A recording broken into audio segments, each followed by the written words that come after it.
Oke, bismillahirrahmanirrahim. Assalamualaikum warahmatullahi wabarakatuh. Alhamdulillahi rabbil alamin. Wassalatu wassalamu ala asrafil anbiya'i wal mursalin. Sayyidina wa maulana Muhammad wa ala alihi wa ashabihi wa barik wa sallam ajma'in, amma ba'da. Selamat pagi. Selamat pagi, apa kabar kalian semua? Halo anak-anak semua, bagaimana kabar kalian pada pagi ini? Alhamdulillah baik. Tidak ada yang sakit? Tidak ada. Tidak ada yang kena corona? Oh, oke, tidak ada. Masya Allah. Alhamdulillah. Terus semangat belajar di rumah kalian. Apakah ada yang tidak berhadir pada foto yang keempat ini? Oke, berhadir semua. Alhamdulillah. Alhamdulillah pada pertemuan keempat ini kita semua berhadir, dan alhamdulillah semoga tetap selalu semangat sampai mengikuti pelajaran di pertemuan yang keempat ini sampai berakhir nanti. Sebelumnya, apakah ada yang masih ingat di pertemuan yang sebelumnya? Oke, di pertemuan keempat ya, di pertemuan keempat kemarin kita bahas tentang apa? Iya, di pertemuan keempat kemarin kita akan membahas tentang peradaban Islam di masa Rasulullah Sallallahu Alaihi Wasallam. Dan di pertemuan kelima ini kita akan membahas apa? Oke, di pertemuan kelima kita akan membahas perkembangan Islam di dinasti Umayyah. Masya Allah, betul sekali kalian. Kalian menyimak pembelajaran minggu kemarin. Apakah kalian sudah mengajar tugas yang Bapak berikan kepada kalian? Alhamdulillah sudah mengerjakan. Bagus. Oke. Sebelum pelajaran dimulai, marilah kita berdoa di hati masing-masing. Semoga pelajaran kita pada hari ini diberikan keberkahan oleh Allah Subhanahu wa Ta'ala. Berdoa dimulai. Berdoa selesai. Mari. Sebelumnya, pasti di awal-awal pelajaran kita akan melihat video membahas tentang pelajaran yang akan kita ikuti nanti. Inilah video penjelasan sedikit secara singkat mengenai dinasti Umayyah. Apa itu dinasti Umayyah dan kayak apa gelar dinasti Umayyah itu? Kita lihat video ini dulu.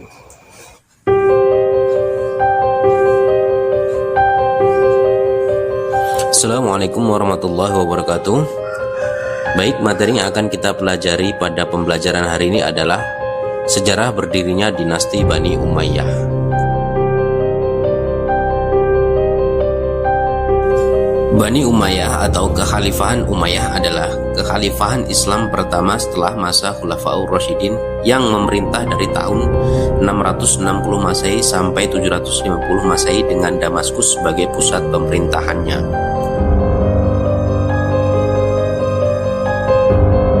Nama dinasti Umayyah diambil dari nama Umayyah bin Abdul Syam bin Abdul Manab, yaitu kakek buyut dari Muawiyah bin Abu Sufyan, khalifah pertama dari dinasti Bani Umayyah.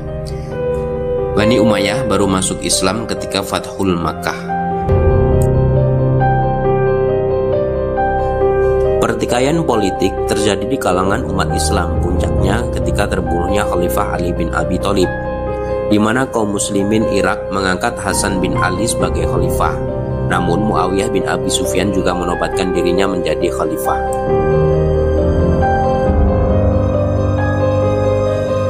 Namun, karena Hasan ternyata lemah, sementara Muawiyah bin Abi Sufyan bertambah kuat, maka Hasan bin Ali menyerahkan pemerintahannya kepada Muawiyah bin Abi Sufyan dengan mengajukan 3 syarat.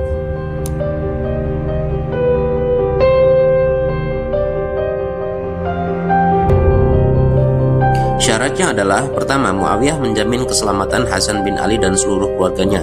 Kedua, Muawiyah menjaga nama baik Ali bin Abi Thalib dan menghentikan segala cacian yang sering dilakukannya.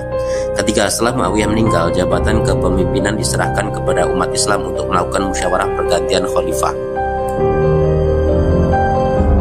Khalifah Muawiyah bin Abi Sufyan memindahkan ibu kota pemerintahannya dari Madinah ke Damaskus.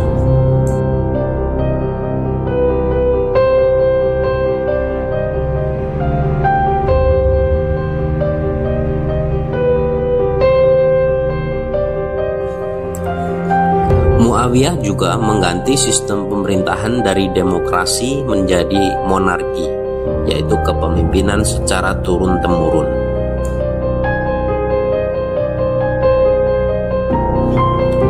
Dinasti Bani Umayyah berkuasa selama 90 tahun, yaitu dari tahun 41 sampai dengan 132 Hijriah. Selama dinasti Bani Umayyah berkuasa, terdapat 14 khalifah.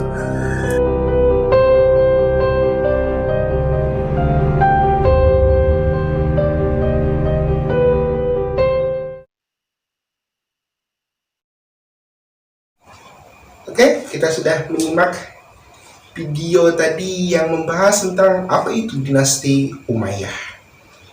Ada yang bisa menyimpulkan penjelasan dari video yang menjelaskan atau gambarkan secara singkat mengenai dinasti Umayyah?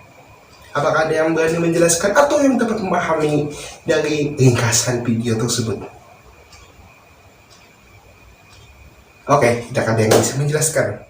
Selanjutnya di sini Bapak akan istilahnya itu menjelaskan bagaimana sejarah berdirinya dinasti Umayyah dan bagaimana kemajuan-kemajuan yang telah diraih oleh dinasti Umayyah dalam memimpin khilafah Islam dan apa sebab keruntuhan dari dinasti Umayyah. Simak penjelasan Bapak akan menyenai kalian satu persatu apabila ada yang tidak paham. Simak penjelasan Bapak. Kita akan memasuki pelajaran pertama di pertemuan keempat yang membahas dengan dinasti Umayyah. Apa itu dinasti Umayyah? Dengarkan dan simak baik-baik dari penjelasan Bapak. Dinasti Umayyah didirikan oleh bangsa yang bernasabkan Muawiyah atau seorang sahabat Nabi yang dinamakan Muawiyah. Dia adalah pendiri dari dinasti atau kerajaan atau kesultanan dari dinasti Umayyah. Ia merupakan putra dari Abu Sufyan ibn Harb ibn Umayyah ibn Abdul Sam bin Abdul Manaf. Sebagai keturunan dari Abdul Manaf, Muawiyah memiliki hubungan erat secara kekeluargaan dengan Nabi Muhammad SAW. Ia masuk pada Islam pada hari penaklukan kota Mekah atau yang disebut dengan Fathul Makkah. Dengan penduduk lainnya, ketika itu Muawiyah masuk Islam sekitar berusia 23 tahun. Dinasti Umayyah berkuasa selama 91 tahun. Dan sekali lagi, dinasti Umayyah berkuasa pada 91 tahun. Pada tahun 41 Hijriah sampai 132 Hijriah. Dengan 14 orang khilafah yang memimpin dinasti tersebut, yang dimulai dari pimpin atau pendiri dinasti Umayyah itu sendiri, yaitu Umayyah ibn Abu Sufyan, dan diakhiri oleh Marwan ibn Muhammad, akhir dari kekuasaan dinasti Umayyah. Pada awalnya, pemerintahan Bani Umayyah bersifat demokrasi atau berubah menjadi feodal atau sebuah kerajaan. Jadi dinasti Umayyah pertamanya ialah bersifat demokrasi atau dipimpin khilafahnya dipilih dari rakyat. Akan tetapi lama kelamaan dinasti Umayyah berubah menjadi kesultanan yang mana pemimpinnya adalah turun-temurun. Pada awal pusat pemerintahan berpusat di Damaskus, Syria, atau yang dahulu disebut dengan Syam. Hal ini dimaksudkan agar lebih mudah dalam memerintah, karena Muawiyah sudah begitu lama memegang kekuasaan di wilayah tersebut, serta ekspektasi teritorial juga begitu luas. Muawiyah lebih banyak kepemimpinannya mengadopsi sistem kerajaan Persia dan Romawi, cenderung otoriter, dan keputusannya ada pada pemimpin khalifah. Menjelang akhir hayatnya, beliau menunjuk anaknya yang bernama Yazid untuk menjadi penggantinya, dan ia memintanya kepada seluruh rakyat untuk mengikuti arahan-arahan dari anak beliau tersebut. Demikian pula dan sampai seterusnya. Dinasti Umayyah yang dahulunya adalah demokrasi kemudian berubah jadi sistem kesultanan. Masa dinasti Umayyah Kita ulangi, dinasti Umayyah berkuasa selama 91 tahun. Perlu dicatat. Dan dipimpin oleh 14 orang khalifah. Berbagai kemajuan telah diperoleh oleh dinasti ini, bahwa baik dalam bidang administrasi pemerintahan, misalnya terbentuk lembaga pemerintahan yang mendukung tampak kepemimpinan dinasti Umayyah. Banyak kebijaksanaan yang dilakukan oleh dinasti ini, antara lain yaitu pemisahan kekuasaan, terjadinya dikotomi antara kekuasaan agama dan kekuasaan politik. Yang kedua adalah pembagian wilayah. Wilayah kekuasaan dinasti Umayyah terbagi menjadi 10 provinsi, yaitu Syria dan Palestina, Kufah dan Irak, Basrah dan Persia, Kyrgyzstan dan Khurasan, Bahrain, Umayn, Najd, Yamamah, Armenia, Hijaz, Karman dan India. Itu adalah daerah-daerah provinsi kekuasaan dari dinasti Umayyah. Dalam bidang administrasi, organisasi tata usaha negara terpecah dalam bentuk dewan. Departemen pajak dinamakan dengan Dewan Al-Kharaj. Departemen pos dinamakan Dewan Rasail. Departemen yang menangani kepentingan umum dinamakan Dewan Musgilat. Departemen dokumen negara dinamakan Dewan Khatim. Organisasi keuangan masih terpusat pada Baitul Mal atau Baitul Zakat, yang aslinya diperoleh dari pajak tanah, perorangan baik muslim ataupun non-muslim. Pencetakan uang dilakukan pada masa Abdul Malik. Jadi, pencetakan uang di dinasti Umayyah dilakukan atau dimulai pada dinasti Abdul Malik, Khilafah Abdul Malik ibni Marwan. Yang kelima adalah organisasi ketentaraan, yang umumnya tentara dari dinasti Umayyah ini adalah keturunan Arab, dan hanya keturunan Arab yang boleh menjadi tentara. Dan keenam, yang diperoleh kemajuan dari dinasti Umayyah adalah di bidang sosial dan budaya.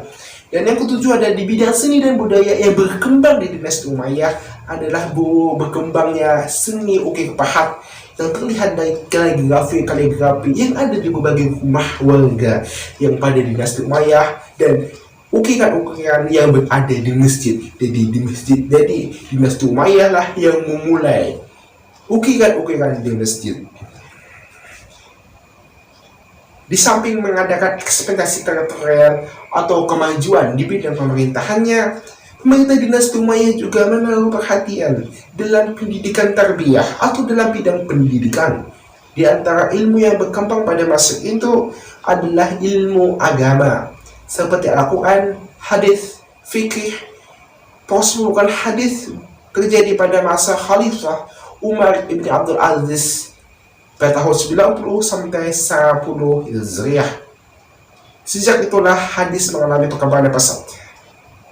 Yang kedua adalah ilmu sejarah atau ilmu geografi. Jadi dinasti Umayyah di ilmu sejarah sangat berkembang pesat. Ilmu sejarah yang membahas tentang kisah, riwayat, perkembangan Islam mulai pada masa Nabi sampai masa sahabat. Dan terdapat tokoh-tokoh terkenal di dalamnya, seperti Syarih bin al-Zurhimi, yang beliau berhasil menulis berbagai peristiwa sejarah Islam. Yang ketiga adalah ilmu pengetahuan di bidang bahasa, yaitu segala ilmu yang mempelajari bahasa, nahwu, dan sharaf. Dan yang keempat adalah perkembangan ilmu di bidang filsafat, yaitu ilmu yang mempelajari berasal dari bangsa asing, seperti ilmu mantik, kimia, astronomi, ilmu hitung, dan ilmu yang berhubungan dengan itu, serta ilmu kedokteran. Jadi itu mengenai penjelasan secara ringkas bagaimana perkembangan kemajuan Islam di zaman dinasti Umayyah, dan ringkasan secara singkat apa itu dinasti Umayyah. Apakah ada pertanyaan? Oke, tidak ada pertanyaan. Nanti Bapak yang menyampaikannya. Selanjutnya kita akan membahas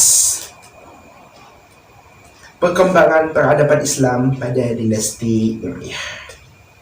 Pertama, dari perkembangan pembangunan berupa fisik pada dinasti ini. Aspek-aspek pembangunan fisik Banyak dibangun di jalan-jalan dan pasar. Bidang pertanian juga dibangun. Irigasi baru diperkenalkan kepada masyarakat. Andalusia tidak mengenal sebelumnya tentang hal-hal pertanian, kemudian menjadi maju pesat dalam hal pertanian. Dibangunnya dam-dam, kanal-kanal, waduk-waduk, saluran-saluran sekunder, saluran tersier, dan jembatan-jembatan air pun didirikan di dinasti ini. Beberapa kota dibangun, seperti kota Cordoba. Kota ini terletak di selatan sereng Gunung Cordoba dan di tepi sungai Spanyol. Yang kedua adalah kota Granada. Kota Granada terletak di tepi sungai Genil di kaki gunung Sierra Nevada. Dan yang ketiga adalah kota yang dibangun di masa dinasti Umayyah dan menjadikan pusat perkembangan Islam adalah kota Andalusia. Yang kedua adalah perkembangan fisik di masa dinasti Umayyah. Kemajuan Islam di Andalusia sangat ditentukan oleh adanya penguasa-penguasa yang berkualitas dan berkuantitas, yang kuat dan berwibawa, yang mampu mempersatukan kekuatan umat Islam seperti Abdurrahman al-Dakhril, Abdurrahman al-Was, dan Abdurrahman al-Nasir. Keberhasilan politik pimpin-pimpin tersebut ditunjang oleh kebijakan penguasa-penguasa lainnya yang mempelopori kegiatan ilmiah. Toleransi beragama ditegakkan oleh para penguasa tersebut, baik penganut agama Kristen dan penganut agama Yahudi, sehingga mereka dapat berpartisipasi mewujudkan peradaban Islam di dinasti Umayyah atau di Andalusia. Untuk orang Kristen dan Yahudi disediakan hakim-hakim khusus untuk menangani masalah sesuai dengan agamanya masing-masing. Hal ini menunjukkan bahwa meskipun umat Islam terpecah dalam beberapa kesatuan politik, tetapi mereka dapat bekerja sama dan menyumbangkan kelebihannya masing-masing. Itulah penjelasan kemajuan peradaban Islam di dinasti Umayyah. Apakah ada pertanyaan? Kalau tidak ada pertanyaan, Bapak yang bertanya kepada kalian. Kepada Udin, Bapak ingin bertanya. Dinasti Umayyah dipimpin berapa khalifah? Ya, betul sekali. Udin menjawab bahwasanya dinasti Umayyah dipimpin 14 khalifah. Betul Pak Udin. Nanti Udin menyimak pelajaran dari Bapak. Selanjutnya kita akan membahas mengenai kemajuan intelektual di masa dinasti Umayyah.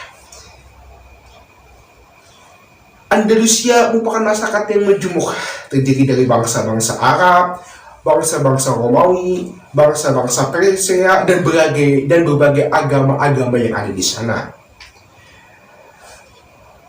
Dan juga semua komunitas itu memberikan saham intelektual kepada peradaban di sana, sehingga peradaban Islam di masa dinasti Umayyah sangat berkembang pesat, didukung oleh peradaban lainnya, karena pemimpin pada saat itu sangat menegakkan toleransi, sehingga tidak ada perbedaan yang mendasar antara Islam, Kristen, Yahudi, dan agama-agama lainnya.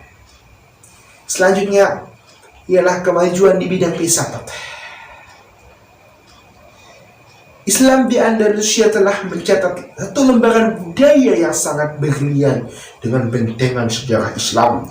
Ia berperan sebagai jembatan yang berperang dilalui ilmu-ilmu pengetahuan Yunani Arab ke Eropa pada abad ke-12 Masehi. Minat terhadap ilmu filsafat dan ilmu pengetahuan sangat berkembang pesat dan diakui dan diminati oleh warga-warganya. Dan itu pun sangat berkembang pesat dipimpin oleh Khilafah di Muhammad ibni Abdul Rahim. Apakah ada pertanyaan tentang kemajuan Islam di bidang intelektual atau di bidang pendidikan? Silakan kalau ada yang bertanya.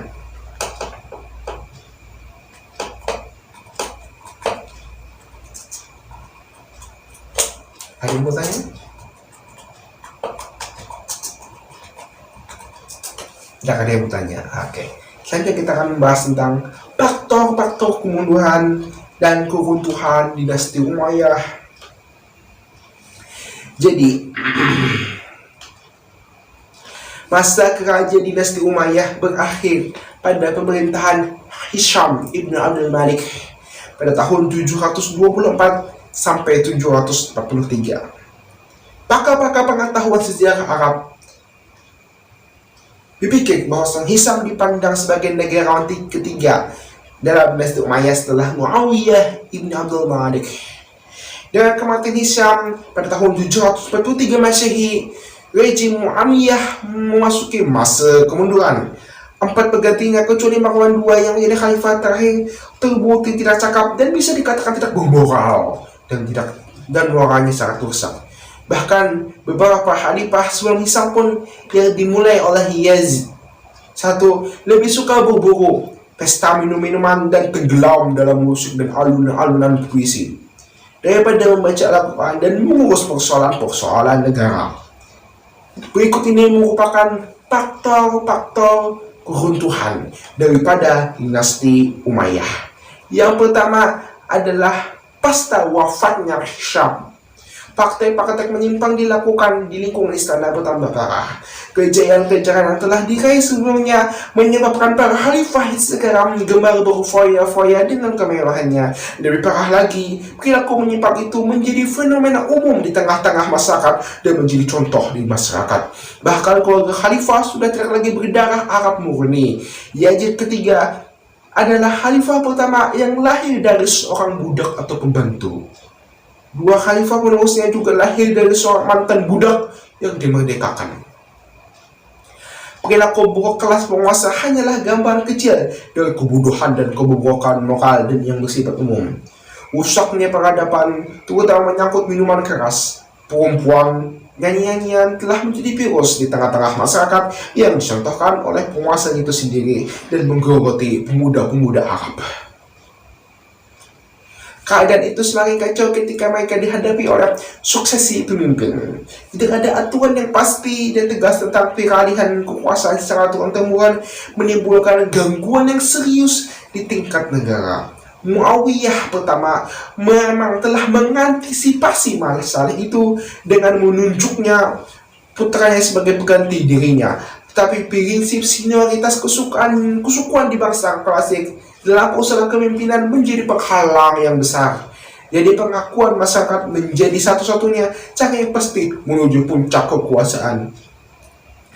Di antara 14 khalifah Muawiyah, hanya 4 khalifah Muawiyah 1, yaitu Yazid 1, Marwan 1, Abdul Malik yang berhasil mewariskan kekuasaan kepada anak-anaknya. Persoalan menjadi semakin rumit dengan munculnya tradisi baru yang diperkenalkan oleh pendiri keluarga Marwan yang menunjuk anaknya Abdul Malik sebagai penggantinya, kemudian diikuti oleh anaknya yang lain yaitu bernama Abdul Aziz.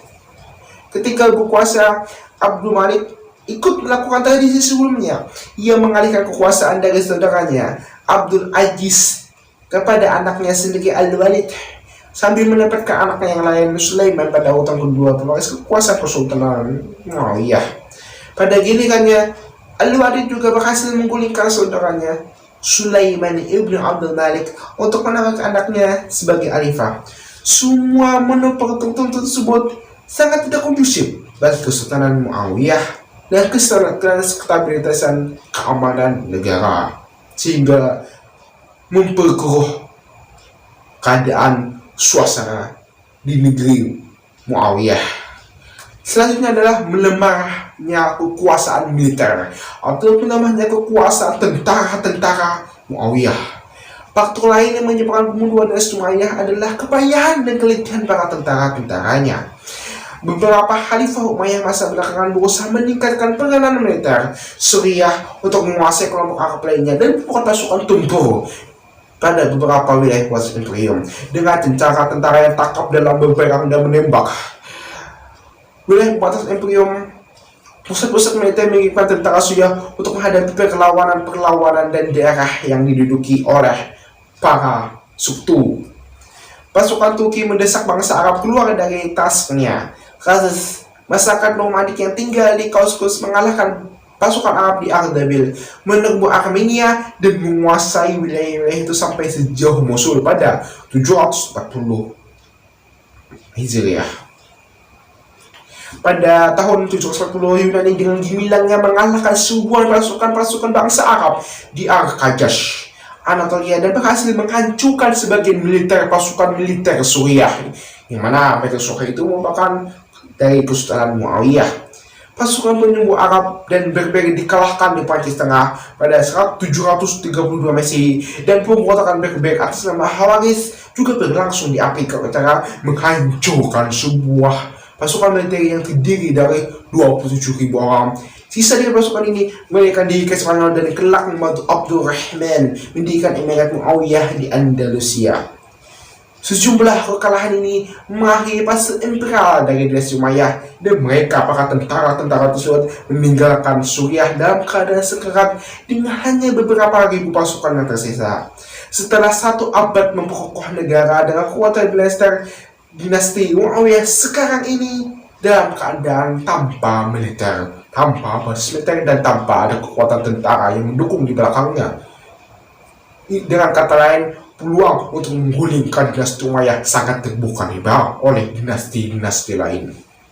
Yang selanjutnya adalah perpecahan di masyarakat Arab. Kelemahan klasik dan khas dari kehidupan sosial bangsa Arab selalu menekankan individualisme dalam berbagai hal. Semangat kesukuan dan pertikaian kembali menampakkan wujudnya pada masa kemunduran dinasti Umayyah. Ikatan persaudaraan berdasarkan iman yang pada awalnya dibangun oleh Islam secara berangsur-angsur semakin melonggar-longgar. Sepanjang eksistensinya, dinasti Umayyah tidak lepas dari persaingan antar suku-suku. Oleh suku Qais dan suku-suku Arab Selatan diwakili suku Khalaf. Sejak awal pendirian dinasti ini, dua suku tersebut sering mempertemukan dan memperebutkan hegemoni kekuasaannya.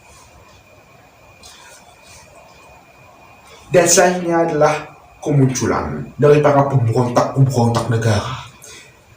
Kelompok Syiah yang tidak pernah menyetujui pemerintahan dinasti Umayyah dan tidak pernah memaafkan kesalahan terhadap Ali dan Hussein kini semakin aktif dibanding masa-masa sebelumnya. Pengabdian ketaatan mereka terhadap rukun Ahlul Bait berhasil menarik simpati publik. Jadi bangsa ISIS, bangsa Syiah, mereka menyebabkan fitnah di kalangan masyarakat, menuduh Muawiyah sebagai penjahat untuk membunuh Ahlul Bait Nabi.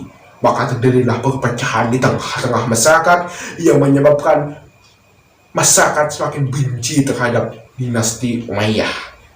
Di sekeliling itu mereka berkumpul orang-orang merasa tidak puas baik dari sisi politik, ekonomi, atau sosial dari tindakan dinasti Umayyah. Di Irak, yang mayoritas penduduk kalangan paham Syiah pada awalnya melakukan oposisi karena mereka terkebit kebebasan, kini berubah menjadi statement keagamaan, dan keagamaan dijadikan mereka sebagai benteng dan peluru dalam ambisi dinasti Umayyah.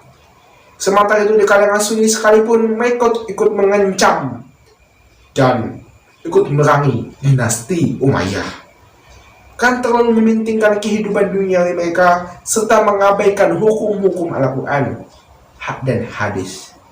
Mereka selalu bersiaga penuh untuk menjatuhkan sanksi keagamaan terhadap segala penentangan yang dilakukan oleh para dinasti Umayyah.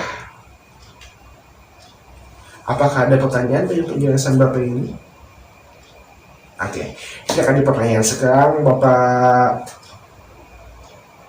berikan tugas seperti kemarin, tidak cermat. Jadi Bapak masukkan kalian ke beberapa room yang ada di Zoom. Jadi satu room diisi oleh 5 orang siswa, satu room diisi oleh 5 orang siswa. Jadi totalnya adalah 15 room. Jadi di dalam kelompok itu kalian akan siapa cepat menjawab pertanyaan Bapak, maka kalian akan mendapatkan poin yang tinggi. Ada 5 pertanyaan yang Bapak berikan kepada kalian. Siapa yang cepat dan tepat dalam menjawab pertanyaan ini, maka akan Bapak berikan poin 100. Jadi strategi Bapak pada hari ini adalah strategi cerdas cermat seperti minggu kemarin. Oke, silakan bergabung dulu ke Zoom kalian dan berkumpul ke kelompok kalian.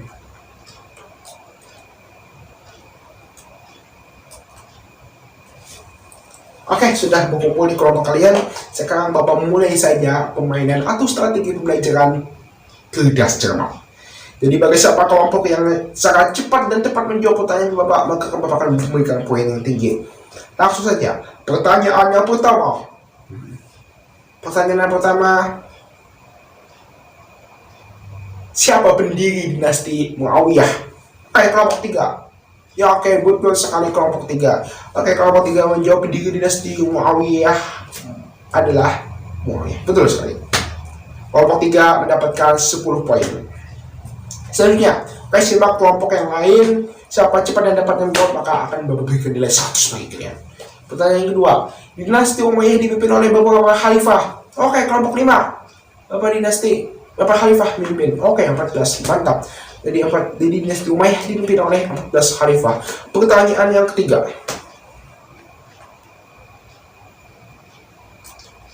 Ayo, pertanyaan ketiga. Faktor penyebab utama dari kemunduran dinasti Umayyah apa? Oke, kelompok 3. Mantap, kelompok 3 terus menjawab. Oke, betul sekali. Faktor kemunduran di dinasti Umayyah adalah kebodohan dari para pemimpinnya yang terlalu mementingkan urusan duniawi mereka sehingga menyebabkan kehancuran dari dinasti Umayyah. Mantap, kelompok 3. 20 poin untuk kelompok 3. Ayo kelompok lain, semangat. Pertanyaan yang keempat.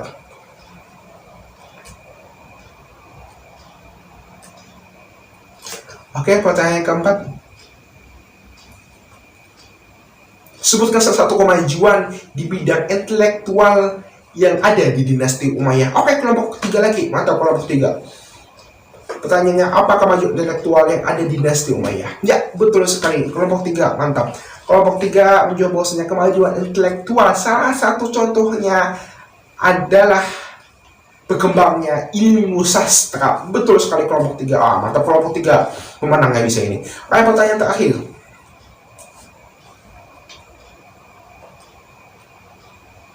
Pertanyaan terakhir. Kota apa yang dibangun oleh dinasti Umayyah?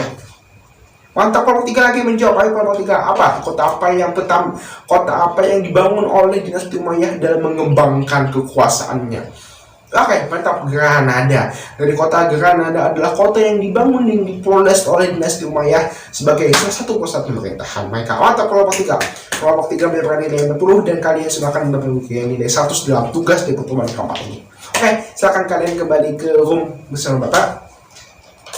Selanjutnya, itulah yang Bapak jelaskan kepada kalian mengenai kemunduran, kemajuan yang ada di dinasti Umayyah dan khalifah-khalifah yang memimpin di dinasti Umayyah serta faktor-faktor kemunduran dinasti Umayyah.